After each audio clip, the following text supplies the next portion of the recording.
اور اب میں ام المؤمنین سیدہ زینب بنت جہش رضی اللہ عنہا کے حالات اور واقعات گوش گزار کرتا ہوں۔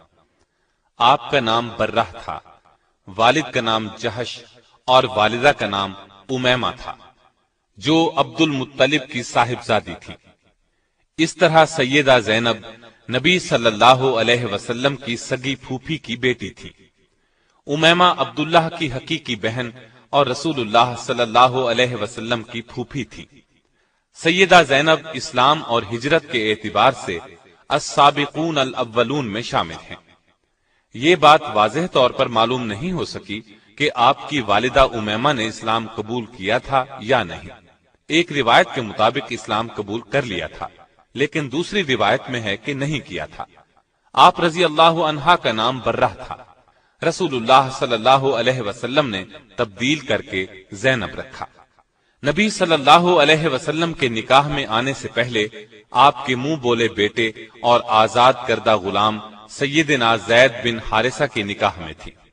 چونکہ نبی اکرم صلی اللہ علیہ وسلم کی پھوپھی زاد بہن بھی تھیں اور عرب کا دستور یہ تھا کہ آزاد کردہ غلاموں کو اپنے لیے شرم کا باعث سمجھتے تھے، اس لیے آپ صلی اللہ علیہ وسلم نے جب اپنے آزاد کردہ غلام زید بن حارثہ کا پیغام دیا تو سیدہ زینب اور ان کے بھائی نے صاف انکار کر دیا۔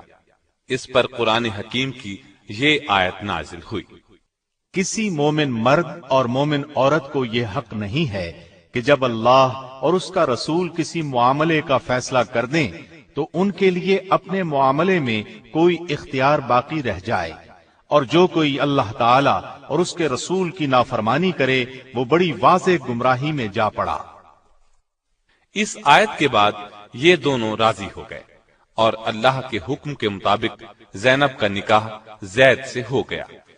نکاح تو ہو گیا، لیکن سیدہ کے دل میں وہ نہ اتر سکے، اس لیے اکثر گھر میں لڑائی رہتی، آپس میں نہ بنتی۔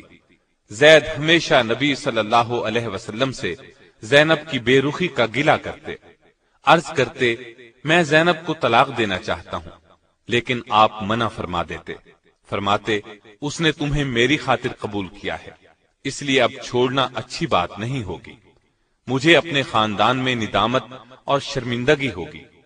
یہ سن کر زید چپ ہو جاتے، مگر یہ جھگڑا ختم نہ ہوا، تب انہوں نے طلاق دے دی۔ تو رسول اللہ صلی اللہ علیہ وسلم نے سوچا کہ زینب رضی اللہ عنہا کی دل جوئی اس طرح ممکن ہے کہ میں خود اس سے نکاح کروں، لیکن جاہلوں اور منافقوں سے آپ کو یہ اندیشہ تھا کہ لوگ یہ طعنہ دیں گے کہ اپنے منہ بولے بیٹے کی بیوی کو گھر رکھ لیا، یعنی اس سے نکاح کر لیا، حالانکہ لے پالک کسی طرح بھی بیٹے کے حکم میں شامل نہیں۔ عرب میں مدت سے ایک برا دستور چلا آ رہا تھا، یہ کہ اگر کسی کو منہ بولا بیٹا بنا لیتے تو اس کی طلاق یافتہ بیوی سے نکاح کرنے کو حد درجے برا خیال کرتے تھے۔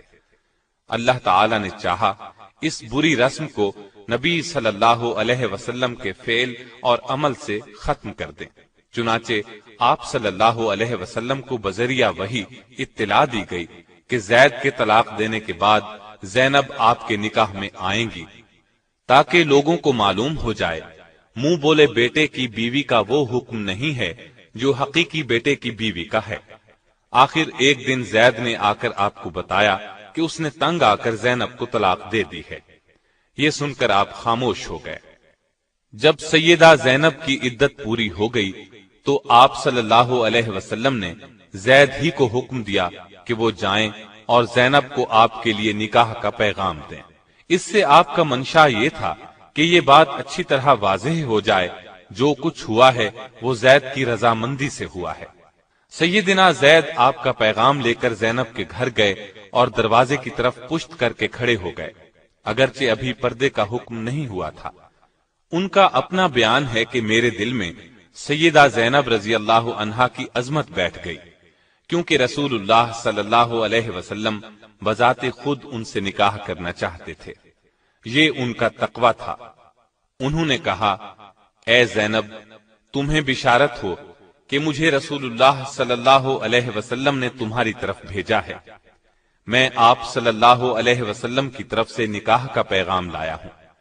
اس پر زینب نے جواب دیا کہ میں اس وقت تک کچھ نہیں کہہ سکتی جب تک میں اپنے رب سے مشورہ نہ کر لوں۔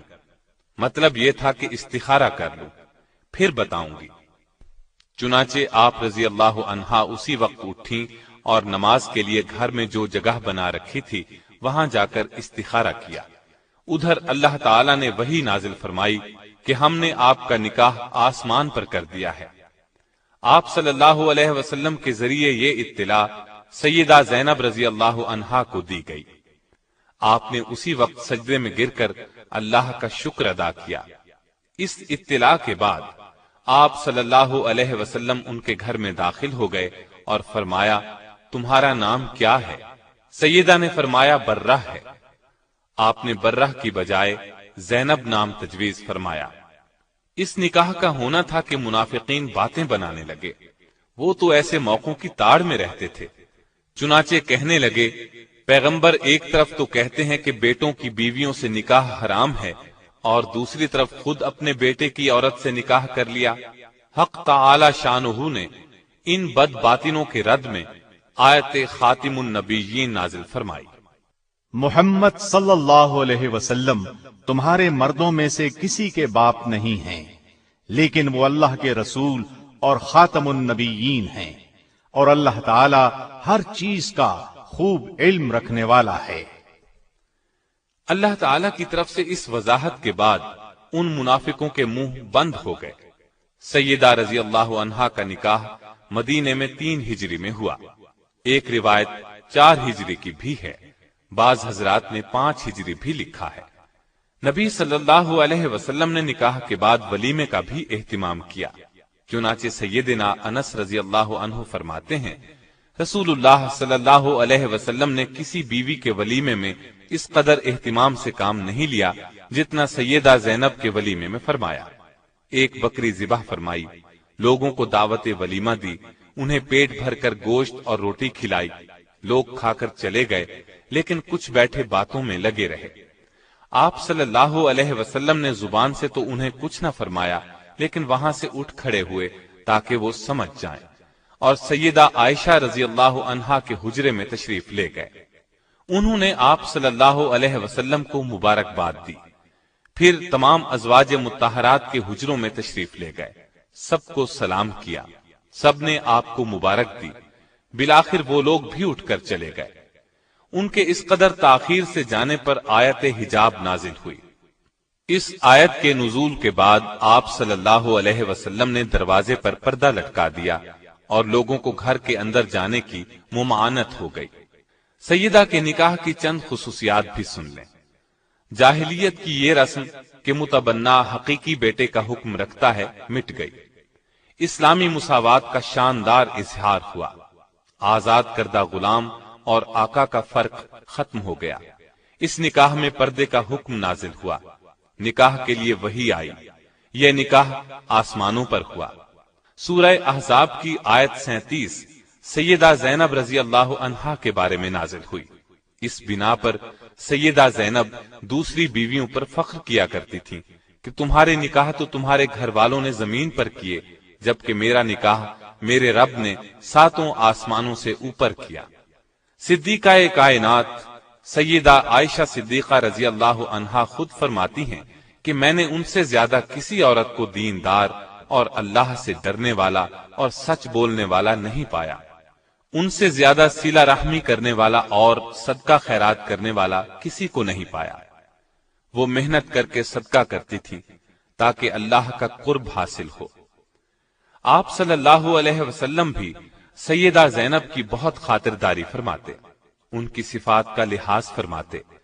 ایک روز آپ صلی اللہ علیہ وسلم نے ارشاد فرمایا تھا کہ تم میں سے سب سے جلد مجھ سے وہ ملے گا جس کا ہاتھ تم میں سے سب سے لمبا ہوگا۔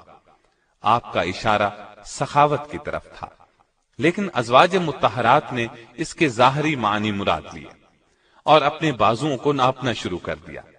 لیکن جب سب سے پہلے سیدہ زینب کا انتقال ہوا، تب نبی صلی اللہ علیہ وسلم کے الفاظ کا مطلب ان کی سمجھ میں آیا، کیونکہ وہ اپنے ہاتھ سے کما کر خیرات کیا کرتی تھی۔ اپنا کفن بھی زندگی ہی میں تیار کر لیا تھا۔ آپ رضی اللہ عنہا کا انتقال 20 ہجری میں ہوا۔ اس وقت آپ رضی اللہ عنہا کی عمر 53 سال تھی۔ یہ سیدنا عمر فاروق رضی اللہ عنہ کی خلافت کا زمانہ تھا، اس لیے سیدنا عمر رضی اللہ عنہ نے نماز جنازہ پڑھائی۔ جنازے کے بعد ازواج مطہرات سے دریافت کیا کہ ان کی قبر میں تدفین کے لیے کون داخل ہوگا۔ انہوں نے جواب دیا، وہ لوگ جو زندگی میں ان کے پاس آتے تھے وہی قبر میں اتاریں۔ چنانچہ سیدنا اسامہ بن زید، سیدنا محمد بن عبداللہ بن جہش اور عبداللہ بن ابی احمد بن جہش اور محمد بن طلحہ نے انہیں قبر میں اتارا۔ آپ رضی اللہ عنہا کو جنت البقیع میں دفن کیا گیا۔ نبی صلی اللہ علیہ وسلم کے ساتھ نکاح کے وقت ان کی عمر 35 سال تھی۔ 37 سال کی روایات بھی ملتی ہیں۔ آپ کے انتقال پر سیدہ عائشہ نے فرمایا، افسوس، آج ایسی عورت گزر گئی جو پسندیدہ اوصاف والی، عبادت گزار اور یتیموں اور بیواؤں کا سہارا تھی۔ انتقال کے بعد آپ نے ایک مکان یادگار چھوڑا۔ آپ کے اس مکان کو خلیفہ ولید بن عبد الملک نے اپنے زمانہ حکومت میں 50,000 درہم میں خرید کر مسجد نبوی میں داخل کیا۔ آپ رضی اللہ عنہا نے بہت کم احادیث روایت کی، صرف 11 احادیث کتب میں ملتی ہیں۔ آپ میں تقوی غضب کا تھا، عبادت کا خاص شوق تھا۔ عبادت نہایت خشوع اور خضوع سے کرتی تھی، کثرت سے روزے رکھتی تھی، اپنے ہاتھ سے کماتی تھی اور جو کماتی تھی سب مساکین پر صدقہ کر دیتی تھی۔ سیدنا عمر فاروق نے جب پہلی مرتبہ سیدہ زینب کو وظیفہ بھیجا تو انہوں نے خیال کیا کہ یہ سب ازواج مطہرات کا ہے، اور فرمایا، اللہ عمر کی مغفرت فرمائے، وہ خود ہی تمام امہات المومنین میں تقسیم کر دیتے۔ اس پر لوگوں نے بتایا، یہ سب آپ کا ہے۔ سیدہ زینب نے فرمایا، سبحان اللہ، پھر اپنے اور اس مال کے درمیان میں ایک کپڑے کا پردہ ڈال دیا۔ پھر مال لانے والوں کو فرمایا کہ اس کو یہاں ڈال دو اور اس پر ایک کپڑا ڈال دو۔ پھر فرمایا، اب کپڑے کے نیچے ہاتھ ڈال کر جتنا ہاتھ میں آئے وہ لوگوں میں تقسیم کرتے جائیں۔ اس طرح کپڑے کے نیچے سے مٹھی بھر بھر کر مال لوگوں میں تقسیم کر دیا گیا۔ سیدہ عائشہ فرماتی ہیں کہ میں نے کوئی عورت زینب سے زیادہ دیندار، پرہیزگار، سچی اور سخی نہیں دیکھی۔ اللہ کی رضا حاصل کرنے کے لیے ہر دم سرگرم رہتی تھی۔ البتہ مزاج میں ذرا تیزی تھی، جس کی بنا پر انہیں جلد ندامت بھی ہوتی تھی۔ سیدہ عائشہ فرماتی ہیں، جب سیدہ زینب کا انتقال ہوا تو مدینے کے فقراء اور مساکین میں ہلچل مچ گئی، کیونکہ ان کی ہمدرد، غم گسار اور ان کے لیے دونوں ہاتھوں سے بے دریغ مال لٹانے والی جو چل بسی تھی۔ اللہ تعالیٰ کی ان پر ہزارہا رحمتیں ہوں۔